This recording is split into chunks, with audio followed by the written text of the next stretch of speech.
is 6 p.m. on November 16th. I would like to call the meeting to order. Please stand for the pledge.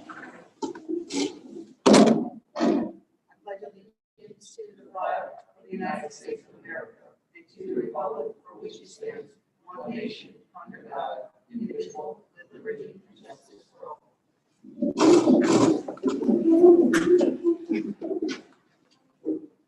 At this time, we'll open the public portion of our meeting. Is there anybody who would like to speak before the board? Please state your name and address. Hi again, Karen Studley, 258 Richmond Avenue. I don't have a thing today, just short. Since we relaxed here and I brought my concerns about the distance learning, the high school obviously had to have 2 weeks quarantine, and then I had my middle schooler had quarantine because of a half-age disorder. So I, as a parent, have been able to see what has happened since the last meeting, but I'm also looking for the district to give the public an update on any expectations or changes that have happened since I last came here and brought up some concerns about the distance learning consistency. So as a parent, I just want to say from the high school, I have seen some live lessons, live engaging, maybe not all teachers, but definitely progress for what had happened before. Ms. Paredes has been really great and responsive, and I understand that there's more to come, so I'm glad to hear that. As far as middle school, after I had brought up the fact that they're one-to-one, but they can't even bring their devices home to extend their learning or to have homework. An agreement was sent home, but the devices were not sent home. They were for my son because he was put on distance learning, but not for other middle schoolers who are every day. So I have concerns in that. Also, in that distance learning, there has not been live either instruction or videotaping from the middle school. So I'm just looking to see kind of like an update.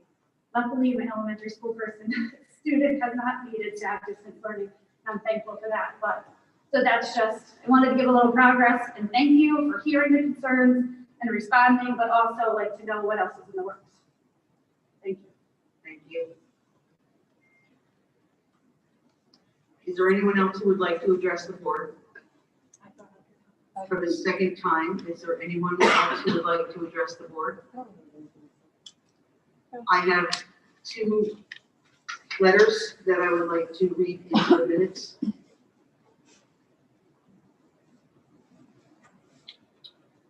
The first letter is from Teddy McKenna. Hello all, I didn't realize that I had to send my concerns in by the Friday before, so I apologize in advance. My question is, why is West Haven one of the only, if not the only district not using Google Classroom in a manner that our children receive live instruction for at least part of the day? I was under the impression that that is why school was only half day. New Haven, Milford, Amity, Bradford, and Guilford, to name a few, actually have FaceTime instruction. Our children have the ability to send questions to the teacher if they are having a problem. I feel especially for the younger children that the connection to the teacher is of the utmost of importance. We've all heard the excuse about possible hacking and lack of union support. My question is, how do so many other towns handle these issues? Thank you for your time, Teddy McKenna. The second letter is from President of the West Haven Federation of Teachers, Kristen Malloy Scanlon. Dear Chairman Waterfield, Board of Education members, Superintendent Cavallaro, and Assistant Superintendent Dr. Druzlowski. It is wonderful that we have gotten to this point with in-person instruction. Hopefully, we all agree that remote learning cannot take the place of in-person instruction. As of today, I also think we can concur that the students of West Haven have greatly benefited from in-person learning. The benefits of socialization, emotional well-being, and the ability to form relationships with their teachers are clearly evident. However, at this point in time, the data suggests a different approach. We are currently witnessing neighboring school districts that have decided to take a proactive approach to the inevitable spike in COVID-19 cases that continue to rise. West Haven has been classified as a red city, Based on the data released by the state of Connecticut, the COVID-19 tracker as of Friday, November 13th, 2020, states that we have increased our daily positivity rate of COVID-19 cases by 5.1% since the last 2-week cycle. Teachers are currently concerned, if not anxious, that the discussion on transitioning to remote learning seemingly has not begun. Regardless of the letter sent from the Connecticut State Department of Education, local districts have decided for several reasons that it is simply unsafe to continue in-person learning at this time. It is time for West Haven to be proactive rather than reactive and consider the health and well-being of students and staff. We have been preparing for the inevitability of this situation, and it is fast approaching. Where is our local health department? Why have we not received notification from Director Maureen Lillis clarifying this situation? To quote a different superintendent, the amount of coverage that teachers are providing for one another and the amount of work required of people in the system, that rubber band is stretching and stretching and stretching. I hope all of you will take a closer look at this situation because the upcoming holidays are going to exacerbate what is quickly turning into a dangerous situation. Please find your voices and find your empathy for the West Haven school community. Kristen Molloy-Scanlon. One more time. Is there anybody who would like to address the board at this time? For a second time, is there anybody who would like to address the board at this time? For a third and final time, is there anybody who would like to address the board? Hearing none, public session is closed. We will move on to status of schools.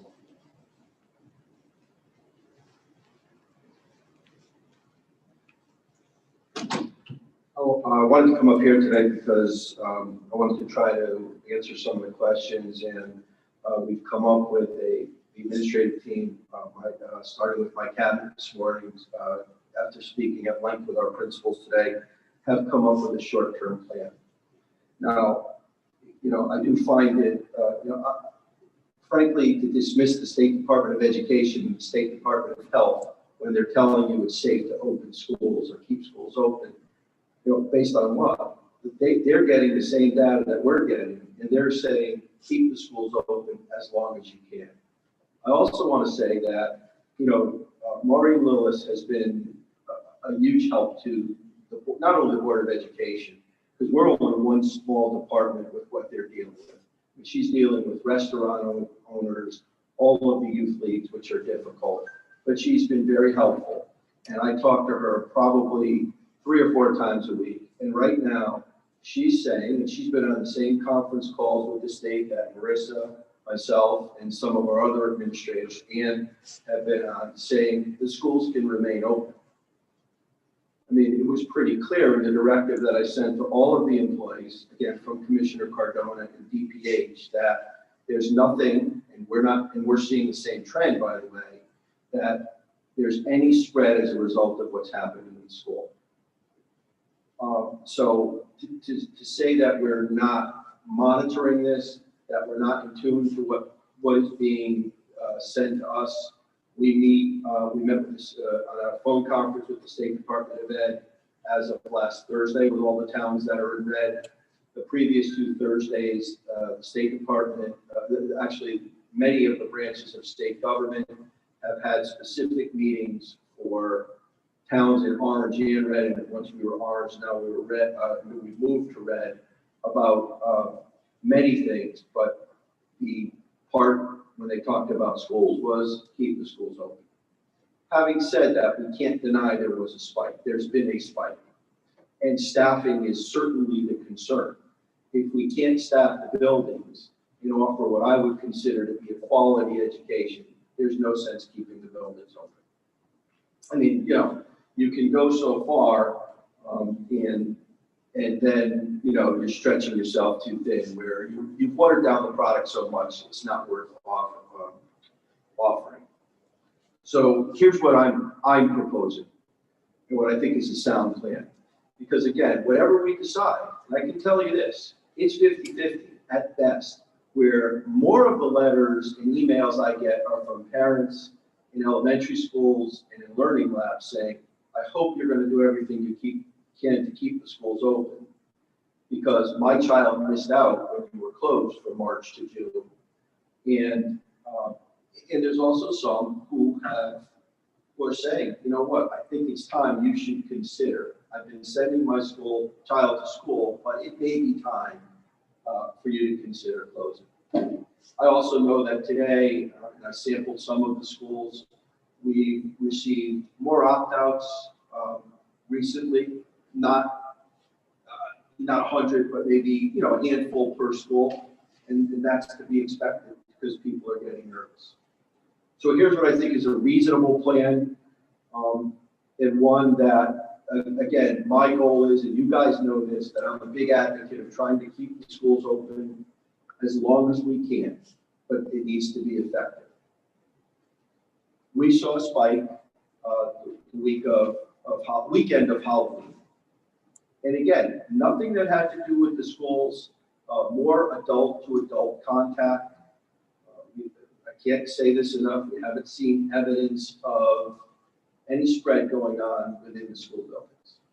But, the same people that are at the hockey rink, for example, are the ones that come into school. So when they get quarantined, they naturally are going to get quarantined, and it prevents them from coming to school. We closed Carrigan in the high school. Closed Carrigan last week. I think we had 19 staff members out. Most of them are back in school today, and they're able to run a program, so I think it's fine to open the building. West Haven High School, I thought Dana mentioned today at our meeting, she's got 21 staff members out, most of them who will return next Monday. Now, anything can happen between now and Wednesday, Thursday, Friday, and certainly over the weekend, because, Marissa and Jill know better than anybody else. They're getting calls 7 days a week. And we try to respond to it. By the way, we try to respond as honestly as we can. We're not holding any information back. I know that there's some thought of, oh, wow, the high school had 50 people out COVID related. There may be 50 quarantined people, but there's not more than 2 or 3 cases. And most of them are someone in contact outside of school who's tested positive. That's where the dilemma comes. That's what most superintendents are saying about keeping schools open. You can only be stretched so thin. Most of the priorities are, and I think this should be ours anyway, for as long as we can stay open. The primary has got to be, though, in-person learning at the elementary level, especially at the primary grades. Learning labs, if at all possible, keep them open. And we've had a couple of learning labs. I was just notified of one today, preschool, that we had to close down over at Haley. But we should try to keep those kids going in person for as long as we can. And if need be, move support from other buildings to staff the learning labs especially in our elementary schools. So in light of what we saw on Halloween weekend, in light of the spike, and again, we have to acknowledge there's a spike and that it's higher than it's been. It's probably higher than the percentage has been since the spring. What I think makes sense is that we close down and go remote learning the week after Thanksgiving. We feel like this weekend will be a telling weekend because colleges are going to start to get out. People are going to start to travel. We can send out all of the recommendations we want. In fact, I feel like sometimes we're being big brother and we're overstepping our bounds, and we're trying to tell people, look, be reasonable and be responsible if you want the schools to stay open. We'll keep sending that message out. So I think if we close the week after Thanksgiving and go remote, that will give us a good chance between tomorrow when we start getting the word out and when we break for Thanksgiving, for people to get daycare. Because I gotta tell you, that's a concern on everybody's mind. Making sure that if we go remote, we don't tell you on a Thursday and we start on a Friday. I've heard that loud and clear. Our administrators have heard that loud and clear. Now, I think we should go the 1 week because that will give us time to see if there's a large spread amongst our community and analyze, is there a particular school that we can open or we can't open? And it will also give us some time if we need to realign staff. Again, we want to keep everything open, and that should be our goal, but we have to put a priority on the elementary schools and our learning labs, especially the ones at Haley, for example, Pagels, the preschool, the small kids. They just need in-person instruction to the best that we can do it. If need be, we can extend that week. There's nothing that says 1 week has to be 1 week. But again, I've heard superintendents who are closing between now and the day after Martin Luther King. And I don't see that as, again, that's counter to what the State Department of Education sent out. And we shouldn't just dismiss that. But I understand the logic. And I understand staffing is going to be a concern. And it may very well be a concern in West Haven.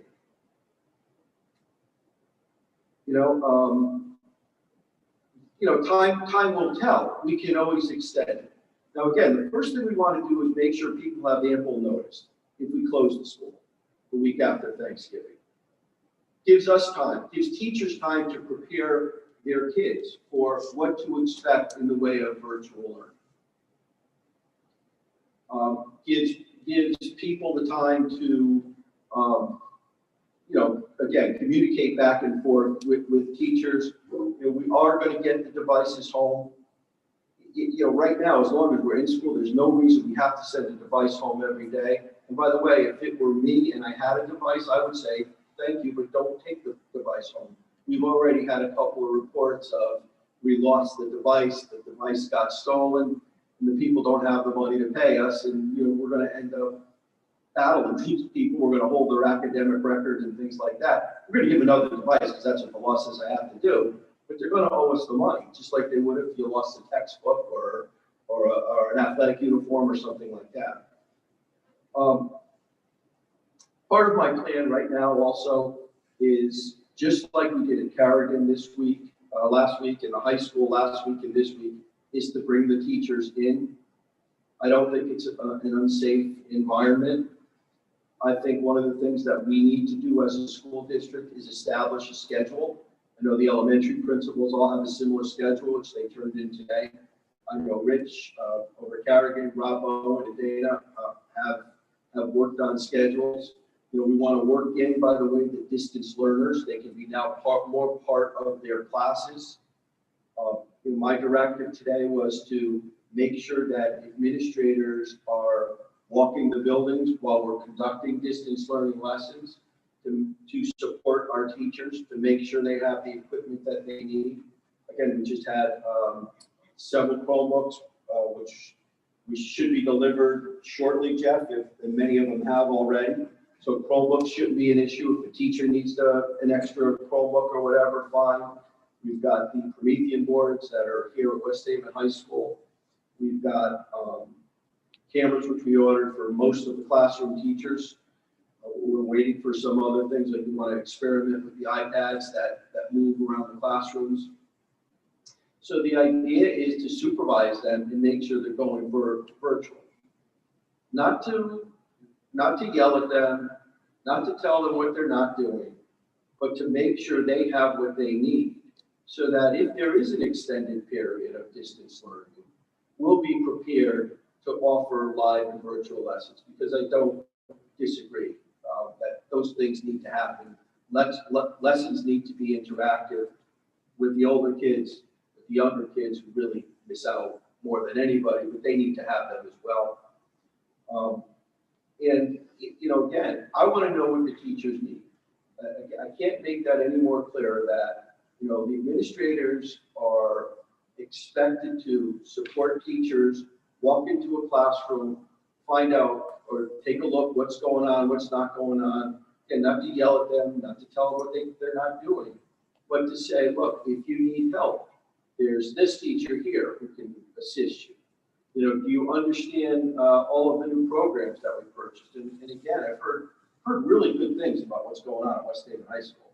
And I saw samples at one of Ann's coordinator meeting last week of the live lessons that have been taped by our kindergarten teachers. Kathy Guadagnoli comes to mind, who's an outstanding teacher, but you know, there's been several examples which she showed me. It's going to be better than it was in March. We're going to get it off the ground now. It's going to be better than it was, and it's going to continue to get better. You know, I talked to most of the superintendents that were mentioned. I'm in pretty close contact with. We had an area meeting on Friday.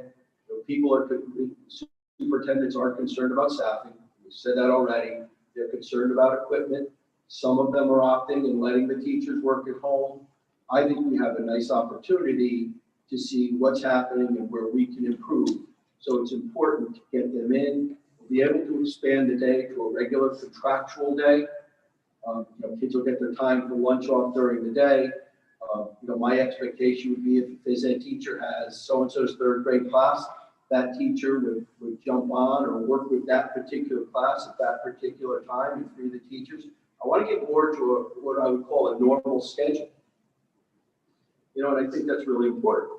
Now, I know that phys ed teachers aren't going to be able to organize a game, but they may be able to offer some suggestions and, you know, talk about health and fitness and then say, and, you know, when you get done with school today, you can do some jumping jacks or something like that.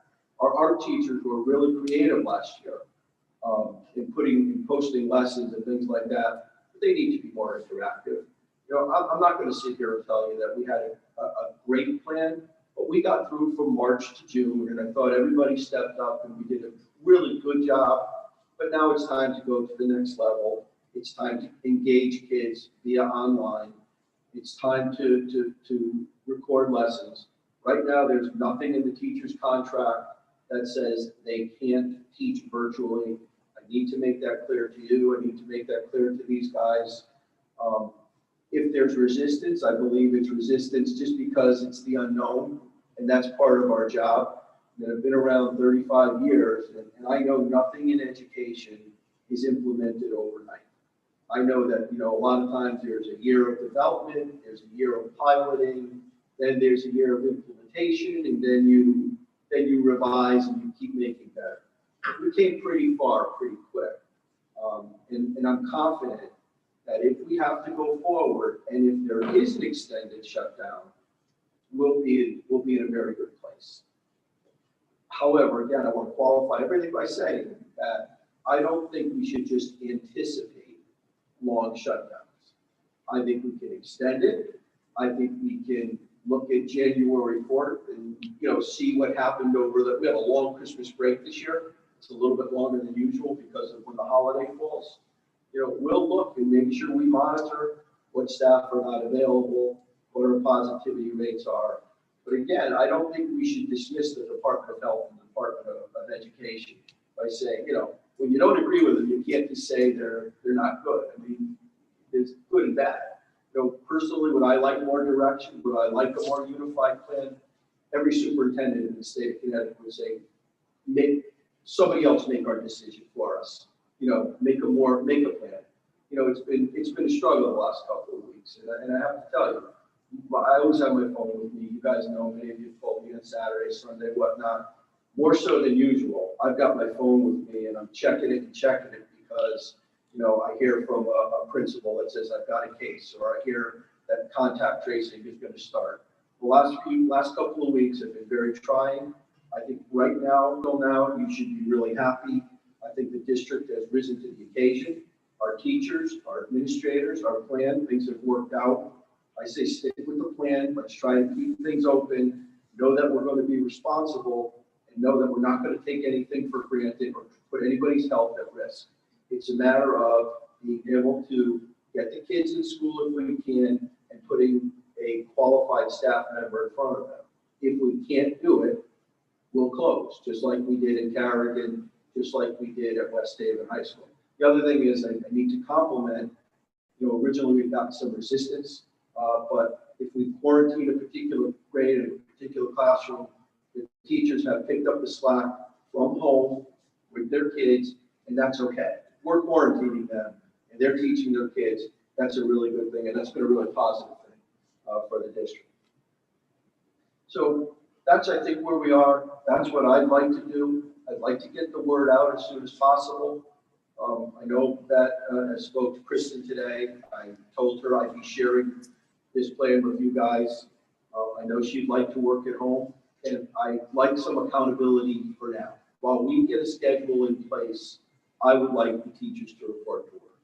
I think that's really, again, it's important not only for them, but so we can support them and we can make sure that what we want delivered is being delivered. I agree with you. I think that it's isolating enough as it is. So if we're going to close down the week after, I think it's good for the teachers to come in and share things. I have received that letter that was sent by Mike Cartoon, and so I sent out some texts and some emails today to some of my friends, and I just wanted to share with you. Mike basically echoed what Kristen said in her letter.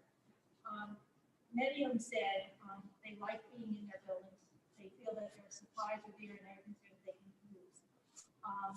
Many of them said they're following protocols. They have extra custodian who goes around and wipes down all the touch points. They're very happy. The people whose principals are out and about, like you just said, they're out and about and they're visible. The kids are there. They feel very, very supported by that. Here's their concerns. It's the accountability for remote learners. Like some of them, it's not really concerns for themselves. It's concerned that, oh my God, am I doing enough for the remote learners? Am I helping them out? How if I don't get a hold of them? The balancing between the class and the remote is stressful, but they're doing it and they're finding it that they're doing okay. They would like to see a standardization in all the schools. They don't feel that every school handles, if somebody has a COVID case in one building and then another building, they're not all handled the same way. Now, I'm assuming that they're supposed to be, and I'm assuming that that's out, but I know that you and I talked about that, and we were working on that last time. Right. Well, first of all, again, there's a pretty standard protocol that was put out by CDC and the State Department of Education, and we follow it and we notify. There's a process for us notifying, us sending out the message. One of the things, Pat, that really concerns me, and I think we're our own worst enemy, is again, go back to the high school, there's 21 staff members quarantined or have, that's not the case. Or I forget the day, there was an unusually large number of staff out. Now, it may have been the 70-degree day last Monday, but don't quote me on that. Maybe it was a coincidence. But on top of what we were dealing with, and again, those numbers get out there, and they're simply not true. Last weekend, which I thought was a really hectic weekend for Jill, Marissa, and our contact tracing team, I was going to say, and the rest of that is the team. But the principals are working. They're contacting people right away. What we've done is, especially in an elementary school, we had an incident in Washington over the weekend last weekend, and we said, you know what, Quanah, call everybody in that class, keep them home until we can contact trace. And these guys oversee the process for all of the schools. I'll tell you that I think I want to try to put a little back on the schools because they just can't be in 9 places all the time, and they deserve a day off. And they're literally working 7 days a week, and everybody's relying on them. So I'll tell you that I think it's pretty standard. I think that's, again, sometimes the rumors are out there before we get a chance to actually make the phone calls. And also, too, I think there's another factor that much of what happens outside of school.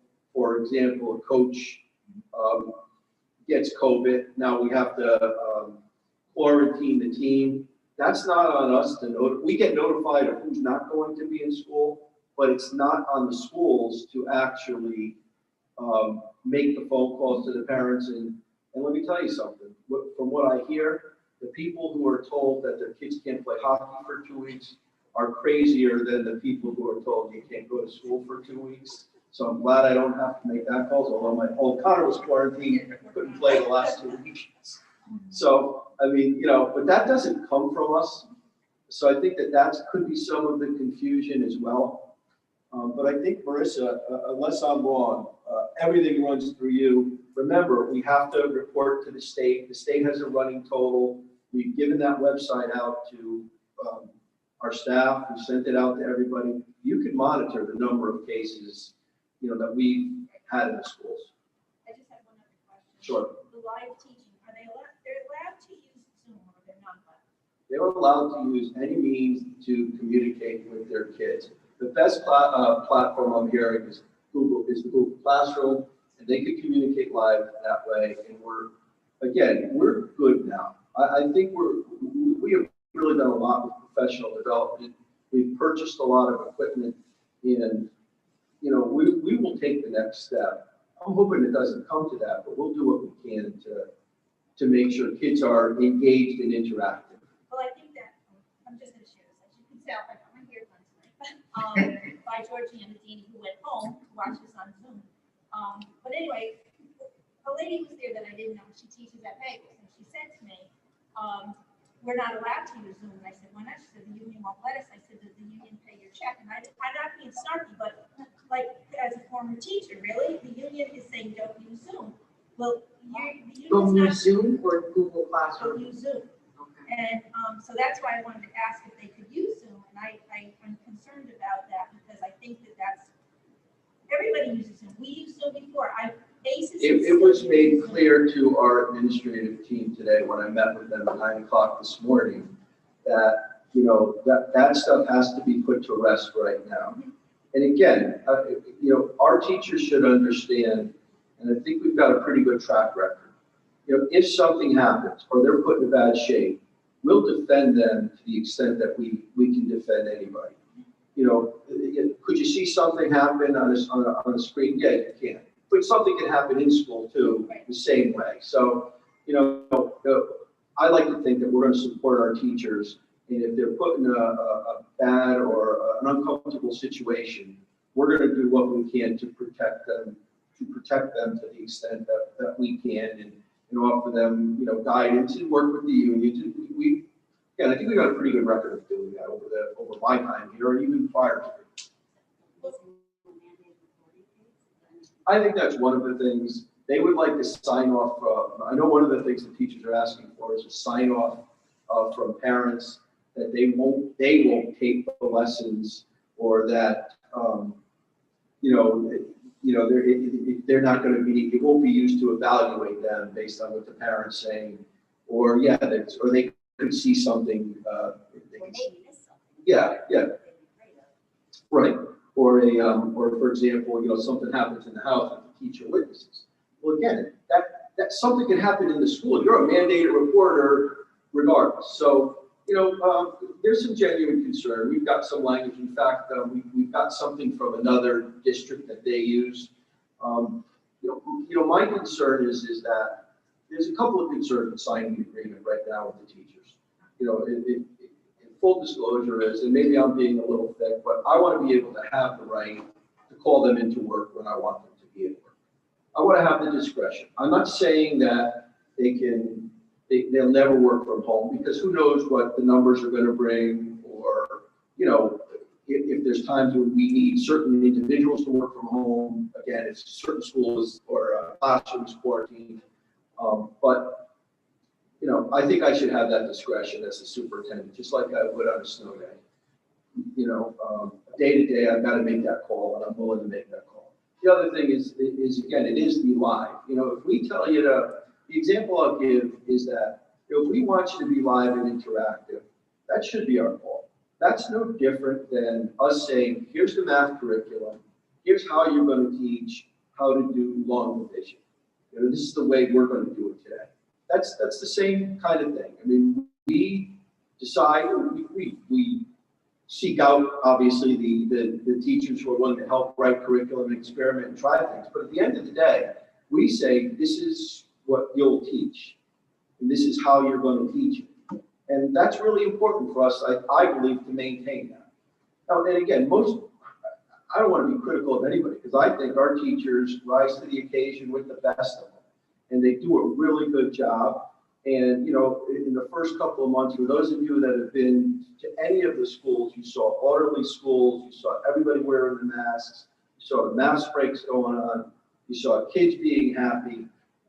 So, you know, it's been, again, in my opinion, it's been a very successful reopening, and it couldn't happen without the work of the teachers. That's where it starts, so the frontline workers. I just feel it's unfortunate that they feel conflicted, that the union's telling one thing, and I think the live teaching is very important, and that's why I think that we need to figure it out. Even if it's school classroom, it just needs to be figured out because I think it's very important. I do too, and again, it's got to be one of support and not discipline, reprimand, evaluation. There are teachers who, you know, genuinely aren't as savvy with, you know, some of the new technology and take a little bit longer to use it. But I also can tell you this, and I'll give you a little side note. So I was talking to one of our principals today, and there's a teacher who she felt would be a big asset. She had to stay home. I forget the reason she was home, but she was helping out with some of the platforms that we were using. We think we're going to get a resignation because she's so good. She's going to go to work for the company that writes the program. They're making her an offer, I guess she can't refuse. So yeah, I mean, those are the kinds of things that are happening. And Andrea, I'm sorry. That's okay.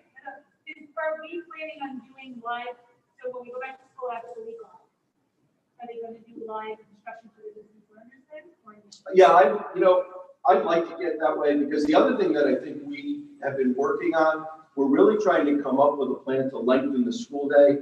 And as we lengthen the school day, that's going to give us less staff available to do the distance learning. So the more, and by the way, again, West Haven High School, I was at a science lesson a couple of weeks back, and the kids were presenting projects. They actually had to redesign an emergency room.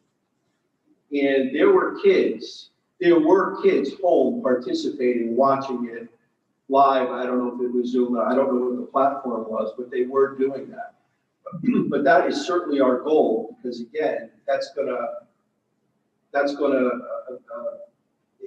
we're just not going to have the staff to keep extending the day, unless we have to pay people. The only thing I worry about with that, and let me really want to be honest with you guys, I don't want distance learning to become too easy. We've had in the past, and I can tell you, kids who have phobias and whatnot, and it gets too easy to stay home from school. And the longer you stay out, the harder it is to get back. And I believe that in most school districts, and superintendents and teachers will tell you, our fear is someday when this distance learning all comes to an end and everybody comes back, you're going to see a big disparity in classrooms of maybe not so much academically, but maybe developmentally, socially, and those kinds of things. So it's not that we want to offer an inferior product to those who stay home, but I also think we need to be mindful that, you know, the goal should be, if schools are open and schools are safe, we want to try to get people back. However, again, you can't deny what's going on right now around us. It's happening in certain cases. In fact, even in the science class I was at, and can speak to that. A lot of the primary grades, the kindergarten classes, are doing the canned morning meetings and those kinds of things. Yeah, so that is happening.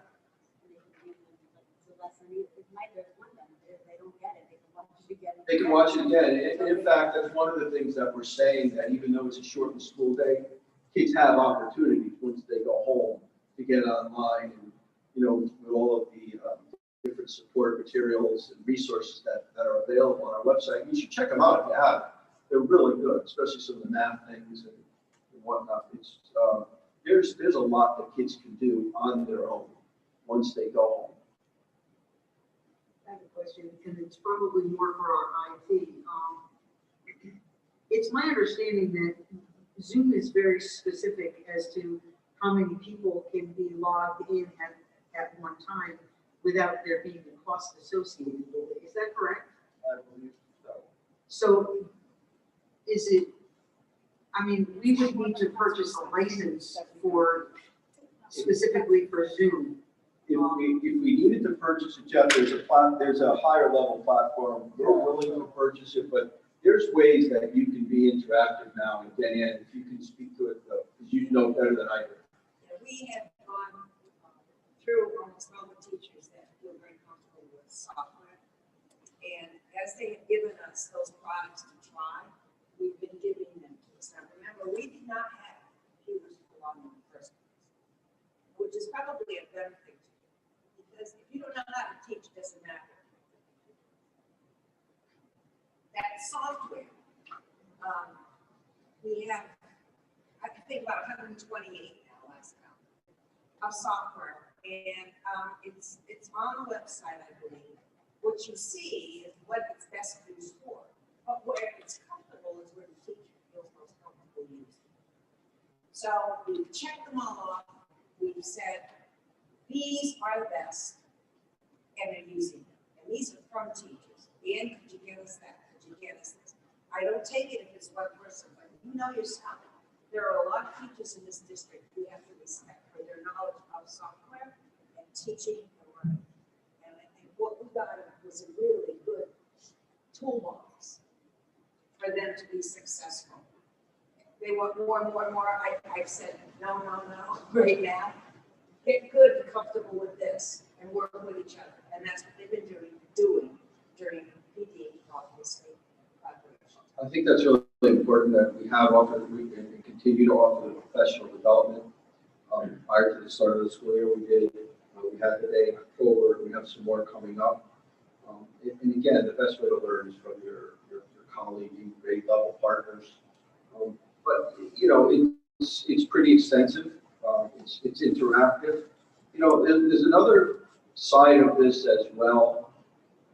Again, it's for those that opt out. And I don't say this because I couldn't teach my kids. You know, and I'm pretty good with kids. I'm better with kids than I am with adults, I always say. But you know, when you opt out, if the schools are open, there's an assumption that you're going to take on as a parent a little bit more responsibility. And I think there is a frustration level with some parents based on, you know, their knowledge, especially, you know, the high school and an honors levels course, or, you know, even with a math lesson in an elementary level. So it's difficult and it's challenging. And I think our teachers are doing a pretty good job of supporting that as well. But again, you know, if you choose to keep your child home, understand there's going to be some time where they're going to need your help and rely on you. And while you're trying to Zoom because you've got a project for work or something like that, it's very, very difficult. Rose? First of all, I think it's really good that you are closing school the week after Thanksgiving. And I think it's good, a good start considering the increase in the numbers of COVID. You know, you referred to the State Department, you know, pressing schools to stay open and the governor staying open. But I think what teachers feel is that it's a contradiction of what happened at the end of the summer. They said, you know, when the city was put into red alert, that remote learning should start taking place. So I think, you know, teachers have that metric in their head of yellow, orange, and red. And to not go to remote learning when it's red is scary for them. Our teachers are afraid, and truthfully, I do understand why. Teachers see City Hall closed with one COVID case, but schools remain open and cohorts quarantined with COVID positive cases in our buildings. Teachers have all seen the guidance handed down this summer, and they see the conflicting guidance now. And keep in mind, there are more people in our schools at any given time compared to offices, salons, restaurants, and stores. I get why teachers are afraid, and I believe as a district, it is our responsibility to keep them safe. And I think that is what we're doing with the week off after Thanksgiving. So as I said, I do think that's a good start, and I believe that the superintendent is correct in saying that after that we'll have to reassess and see. But I just want to address your, because you make a good point. There's definitely anxiety out there. Are we going to stay open? Are we going to close? I think that what Pat said is very true too. There's some teachers that if we go remote, I'm not quite up to where I should be, and I don't know how I'm going to manage, you know, 20 kids in 20 different places. that is certainly legitimate. We cannot take that into account. And again, I want the administrators to be supportive. But let's remember that things have changed since March, since the reopening plan came out in July, since we opened schools and the state Department of Health and Education and our local people are all taking the data down. The data say, keep the schools open, and believe me when I tell you, we were one of the first towns that went to red. A lot of it, I think, had to do with the University of New Haven. But, so we started those conference calls about 3 weeks ago, and they're emphasizing that, again, keep the schools open. They're collecting that data. They're not seeing the transmissions in the school. Having said that, I think there's a balance. I think teachers are really anxious. Teachers are really nervous. We've got to hold their hand a little bit. We've got to assist them. We've got to help them. But by the same token, we have to expect, if we give them the support, they're going to rise to the occasion, and I have no doubt that they will, and present, quality lessons with quality, ways to engage the kids. And, who knows, next year we may have a totally different set of apps or platforms, whatever it is, because this is not something, this is ever changing. No, and I agree with you that, the teachers will rise to the occasion, and I think they did that in September because, we all went in, we all saw the schools and everyone, commented, how nicely everything was running and how great the teachers were. And that they did what they had to do for their kids. But I also know that they were, even in those times, feeling stressed and they never showed it. I agree. That is absolutely worth mentioning and saying that, regardless of how they're feeling, when the kids are there, they put on a really good effort and show for them. I think it's really important. We talked about when the high school and other quarantine places were on remote, and that the quarantine teachers, taught live at home. I mean, I think that's a good showing for you that I think what you're doing the week of Thanksgiving is good and you want to see what teachers need. But I think giving teachers the choice, you will see a great number come into school, and you will see some stay at home. But the work won't be any different because you're on remote. It doesn't matter where you are. I mean, I've been doing this since September, and it doesn't matter where I am. I personally like to go in school because I have all my things. But I think I like that I have the choice, and I understand where you're coming from, but I also understand where teachers are coming from, and I think they've showed you that they can do it at home. And it's going to be inevitable that, if this becomes extended in a surrounding community where we have, people who teach in West Haven but live in a surrounding city, child care issues, that's going to happen if we're out on remote. We understand that. But I think, again, we're still navigating our way through this, and I think we've been very reasonable. We brought people back. We're trying. We've got a very good teacher, Carrigan, now working with us to help, enhance our distance learning program. Got some health issues, and we're not going to put them at risk. We've got a couple of EL people that we are allowing to. I know that's a concern of yours. That if we don't have them, the kids aren't going to get that service. So we need to make them work from home, or the kids get nothing. So, little by little, we're bringing them back. We are getting staff back this week. A lot of them, because it's about 12 weeks of school, or however many weeks that they're allowed from child rearing. And it seems like this is a time where a lot of people are coming back. So we're getting some additional staff, and that means additional support for our kids because, if we took a teacher out of a reading position and put him in a classroom, now the classroom teacher comes back, we have the reading support. So we also want to make good use of that support staff as well. Anybody else have any questions? Jim? Thank you, Neil, for your presentation tonight. I think we can all agree that we want to have in-person learning. No question about that. I do support your decision. Take a week off after Thanksgiving. I think that's a good idea. But I see the numbers going higher, despite what I'm saying. We're coming to the holiday season, and I just don't see the numbers going down. My question for you tonight is, when would you like to let the teachers know, the parents know, when to go off from school for that 1 week, like will it be a Tuesday, or Wednesday, I mean. We'll start working on it tomorrow. Naturally, I wanted to gauge the board's reaction, run it by my principals, my cabinet this morning, and come up with a plan. Make sure that, you guys were comfortable with it. We'll start tomorrow. And again, I think the key to that, Jim, is we have to start the sooner the better because, daycare becomes an issue. People are gonna have to maybe alternate some jobs. And so the sooner we can get the word out, the better. I'll probably spend tomorrow working on a letter that I can get out, and probably a quick school messenger that'll go out no later than Wednesday of this week. And again, we get out next Wednesday. And again, we're going to qualify everything that this could go longer, but our hope is to get back. We'll make sure that people are aware that, things could change given the nature of the pandemic. The question is, I need to let them know what this week is up. What I'm saying though is that during the week that the school is off, when we determine whether to have, extend this remote learning, or you're going to have them back in school, Yeah, well, good question. So we'll spend that week seeing, what staff is quarantined. We'll communicate with our principals because again, some of this is going to happen outside of school, so it won't be contact tracing. It'll be me, picking up the phone daily, especially at the larger schools, saying, do we have staff available? Do we need to move maybe a paraprofessional from building A to building B to cover it? The high school has more building substitutes that I report on a daily basis. Do I need to move those guys around?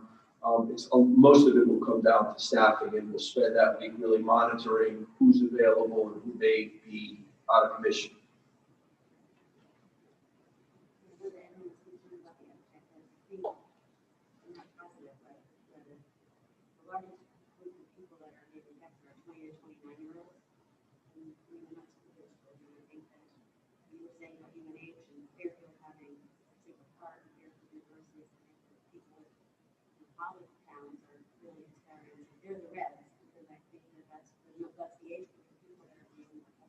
Yeah, and we just want to keep our eye out because again, we've got, teachers that are 23, 24 years old who are still friendly with kids in college. And we also have kids who went away to college for the first time that are friendly with our students. So it's something we'll keep an eye on. And, we're not going to be the police and tell people they can't get together during Thanksgiving. The guidelines are pretty clear from the CDC, but inevitably, people are going to do that. So let's look and see, what happens during that week. And what happens that week may very well determine what happens between now and Martin Luther King Day or February 1st or, again, and by the way, I'm hoping that, this is a real side note, but if there is a vaccine, one of the things that I've said to people I can say it to is that I hope teachers are considered frontline workers and they'll be, right after the senior citizens and, and healthcare providers as people that would be eligible to get a vaccine. That could happen too, but I can't predict that. Neil, do you have a specific protocol for somebody who's been contacted that they have to quarantine? Is there one individual that gets the text message or the email, or do they report to their principal who then has to report to you? I'm just trying to see if we can streamline the contact. We have to streamline it because again, right now, everything goes through Marissa and Joe.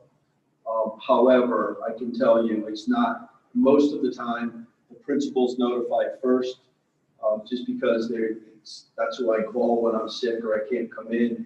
Immediately what happens is Marissa and or Joe get a call, the principal then call me, and we've got it down, they've got it down, where I'll say, look, keep the class home, it's an elementary school, anybody that goes in that class, so they can start the contact tracing. I think what was probably a full day now we're down to a couple of hours per class. There is a form which you guys distribute. I don't know if you want to come up here, they can get it.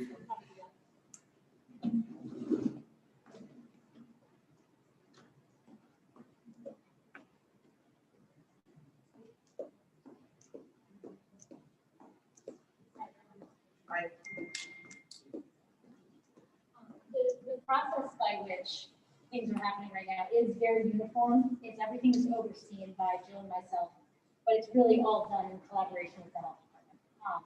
So everything we get in, we follow a series of steps, and we have to first establish where the case is, establish that we have a confirmed positive, and then we move on from there in terms of our contact tracing. Everything is run right by the health department directly to make sure that it's being done properly. What are some of the, when the information is coming in, it's not always coming in, is that what you're asking? Yeah, what I recognized over a period of several months as a city employee is that the communication, somebody would contact their manager, some will contact the health department directly, some will contact, whomever. Okay, and I'm just wondering if we could get it streamlined so that there's a number that they call if they test positive, and that can be checked several times a day. Okay, and then it would be easier to be able to get everything going, and it would eliminate phone calls and time. So, Could you talk to the mic? Oh. I've had people texting me online saying, I can't hear this, Oh, of I course. can't hear that, and who they can hear, so I think it's the mics, when people are like, people can hear Rosa, people can hear Ian, a little bit Ian was kind of muffled, they couldn't hear me, so. So we've been fortunate that in our cases that we've had active cases in school that have needed to be traced, all of those have come directly from an employee or a parent, directly to the administrator who then contacts us. So that process has been streamlined. The first thing that we do is have the nurse in that building complete an intake form. That form goes to the health department. So that is always the first step because the health department has to be involved from the very beginning and they need to have the information in order to have that logged into their system. The very last thing we always do is make sure we're submitting that also to the state because they have their own database that they are consistently updating. But you're absolutely right. So when there are contacts outside of school, those may not come in through a very streamlined manner. If there are students that are quarantining due to instances that were not in our buildings, those are also things that come to us from a different avenue. So when we're trying to collectively look at the information and assess where we are, there are times that there are cases that are outside of our buildings, and we don't have all the information, like you said, coming through one streamlined avenue. Right. And often parents are very forthcoming, and they'll be the ones to reach out and say, I'm opting into a distance learning model. My child is quarantining due to whatever the circumstance was. So we have a lot of control over what happens in our schools. What's nice about that is that we know our schools, we know our administrators, and we can collaborate with them. Whereas we used to need to go in kind of like the cavalry and go in immediately. Now we can, because we have process in place, say, these are the following items we will need. And with those things, we can then make determinations that are keeping everybody safe. But you're absolutely right. And this is something that we've been talking about. The health department has provided us a contact tracer who is also somebody that managed I believe, an emergency room floor.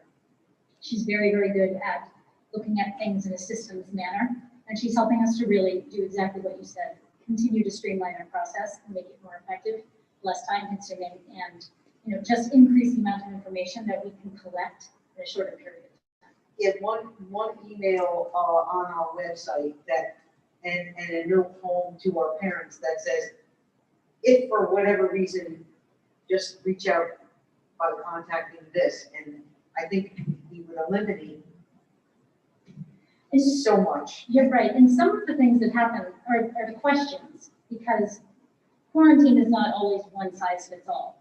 Sometimes a quarantine is the 14 days, sometimes a quarantine is the 10 days of the patient who you're living with being isolated, and then you are then beginning your quarantine on the last day of their contagious period, which is day 10.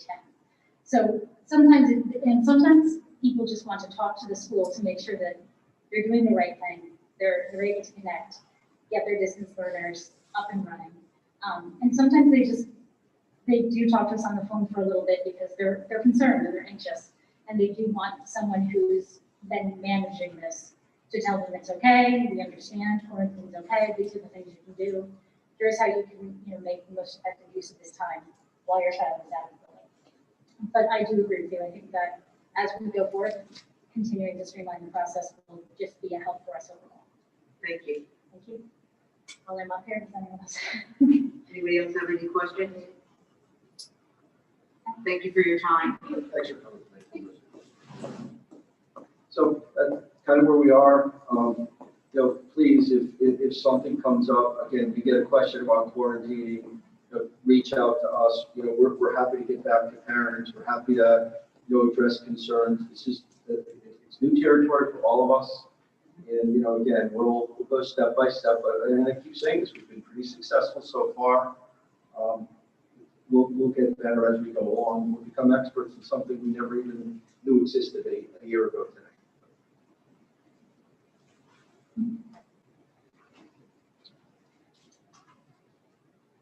Thank you, Neil.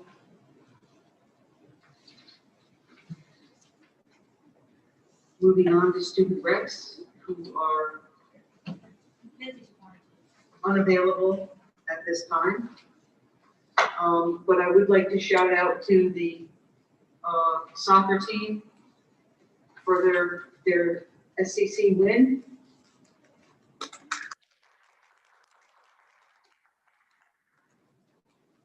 Keep in mind, boys soccer, sorry about that, should have been more specific.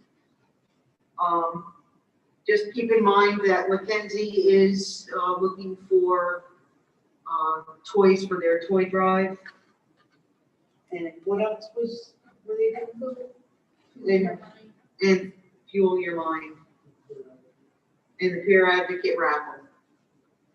Okay, guys? And also, Rosie, congratulations to Anthony. He was named,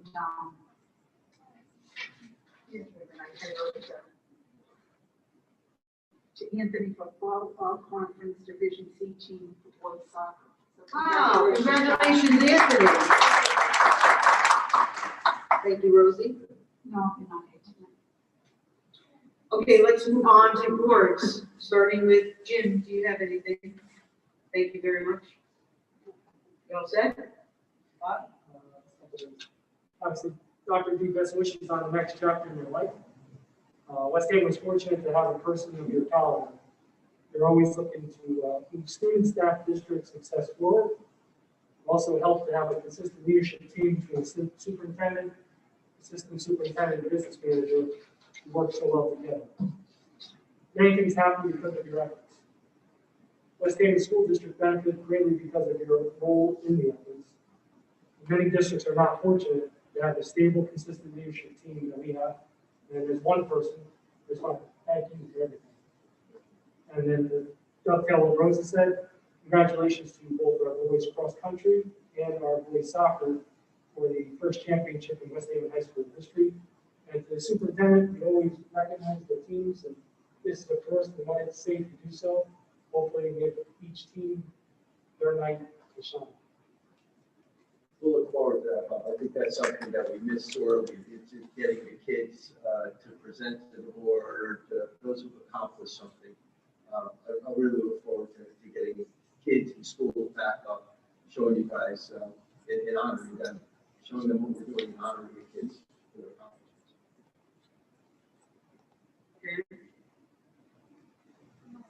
Okay, Rosie?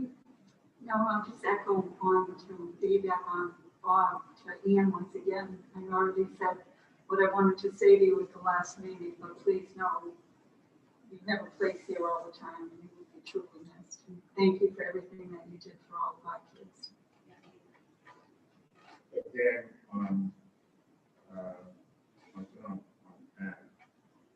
I hope you stand by and I will hire you as a consultant. There you go. That's a dirty word around here. I'm all set. I had to say that. Thanks. And unfortunately, you get to see me almost every day, and I continue to hound you and harass you about your decision, but you will be missed. There are no committee reports.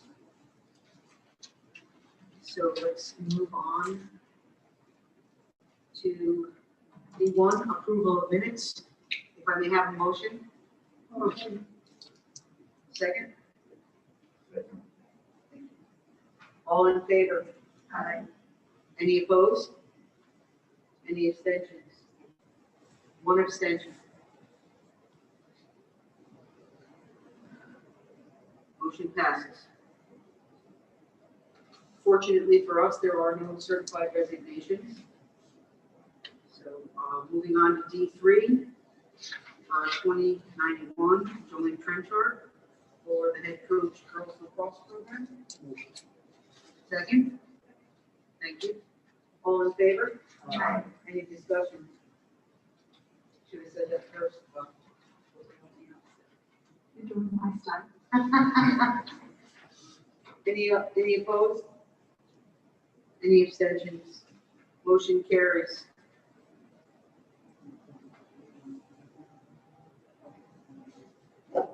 Under new business, I would just like to take a moment, in the absence of our chair,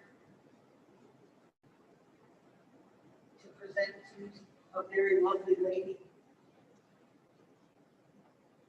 On behalf of your administrators and the board, Please, close, you guys, you go in front, Lino, take a picture of it. Please, we know both of you are shy by nature, or anyway. Yeah. Quiet, reserved. Yeah.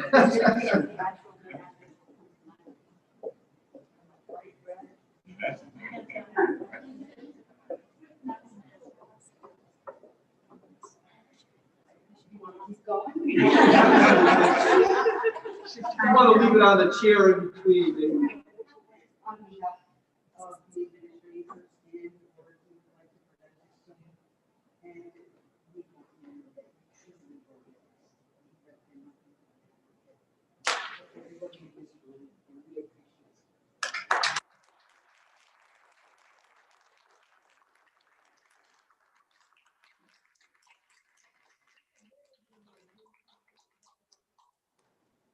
Love every minute here. And, my husband here will confirm that I love this place. Not my house husband. I'm not letting you forget. Thank you, everyone.